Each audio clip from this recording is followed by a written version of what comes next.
Nós somos muito comprometidos com a casa da gente, porque a gente entende que essa casa aqui é quem nos dignifica como cidadão, porque nós temos um emprego, nós somos pagos para isso, a sociedade paga para a gente estar aqui, a gente tem que prestar um bom serviço, a gente tem que dar retorno, a gente tem que se comprometer, né, com a eficiência dessa instituição, com o crescimento da instituição.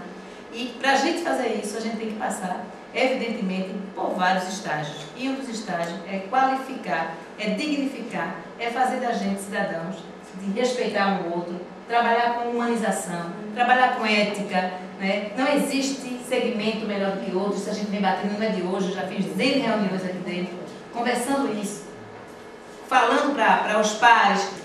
Nós hoje atingimos um patamar que não podemos mais retroagir. Não podemos mais retroagir. Nós temos compromissos sérios assumidos com o governo federal, ainda por cumprir. Nosso primeiro projeto termina no final de 2012. E nós pactuamos, isso está em cartório registrado. E não foi o professor Valmar Corrêa de Andrade, foi a UFRPE. Fomos todos nós.